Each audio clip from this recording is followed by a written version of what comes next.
Alright guys, you're welcome to my next tutorial. In this tutorial we're going to be writing a function that solves the problem of same tree.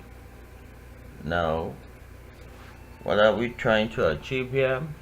Given two binary trees, you have to write a function that check if they are the same or not. So we can check if the trees are the same in two ways, whether structurally identical or they have the same and at the same time they have the same value. For instance, if you look at this example, you will see that structurally they are identical and they also have the same value, so we return true. And if you look at this example, you will see that structurally they are not the same. You see that this one has a root node and a left child, but this does not have a left child. This does not have a right child. This has a right child. So structurally they are not the same, so we return false. And there's another example here. These ones, they are structurally the same, but in the nodes, all the nodes don't have the same value, even though their root nodes have the same value, but their children nodes don't have the same value, so we return false. So let's see how we're going to write that in a Java program. So we have a method called isSameTree, takes two binary trees named P and Q. We initialize two temporary trees, call it temp1 and temp2, so that we can make use of it in our code. Now we check if P value is not equals to Q value. If P value is not equals to Q value, then immediately we return false.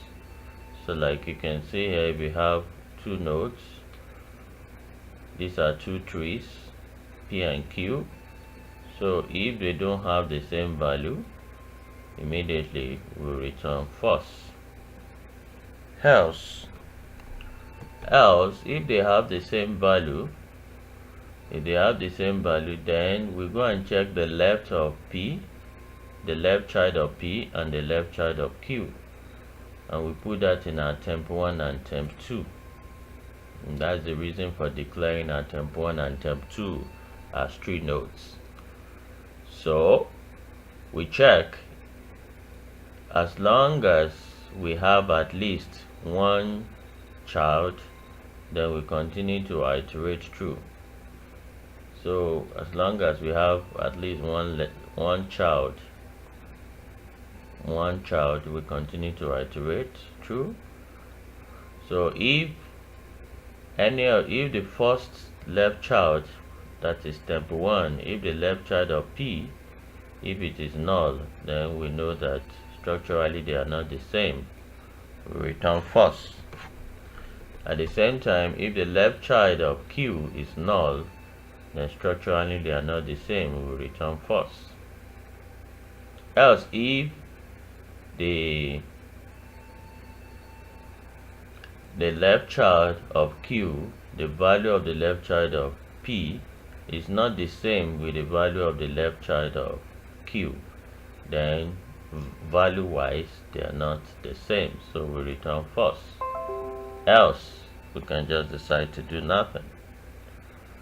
So, and once we're through with those tests, then we recursively go to the next child. So we get the left of the current node, we put it in our temp for P and for Q. So we update our temp1 and temp2 so that we can go back again to the while loop and test again and continue until both of them are null, because this while loop is going to terminate when we don't have a left child for P, and at the same time we don't have a left child for Q. So, and you can see that if you have a tree, this tree is this way, and this one also has a left child, and this also has a left child. We just continue to check for each left, so we compare this with this, we compare this, the left of this with this, so we just continue to compare left to left, then we compare the left of this again. If there is no left here, then structurally they are not the same, so we compare left to left, left to left, left to left. Then when we are done, we'll do the same for the right. So this is for the right part, so we compare again, just following the same thing as we did for the left.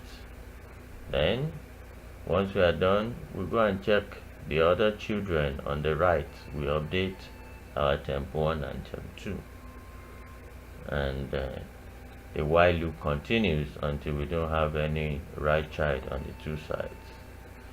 And if you finish all these tests and we didn't return any false here, then we return true, meaning that the two trees are the same.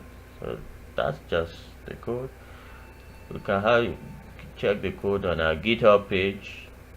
And the time and space complexity, time complexity is in big O of log n, because we traverse the tree at most at the height of tree, and the time complexity of a binary tree is proportional to the height of that tree, which is log of the number of nodes in the tree, so log n.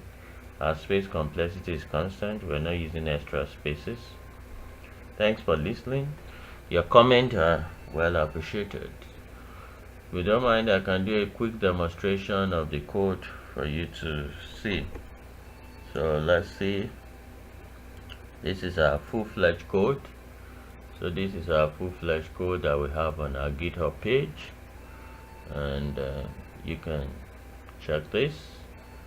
Class tree node, we have the main method. So here we have declared an object of the tree, so we'll create some instances. So we have tree 1, we have tree 2. So if we decide to make tree 1, this is the root node, then it has a left child with value 2, it has a right child with value 1. The same thing here too for tree 2. The value of the root node is 1, left child, right child 2 and 1. So if we test this one, it should give us the same. So let's see that. So we can just test that. So we have Java, then we have Java. So we can see that they are the same, so it gives us same tree.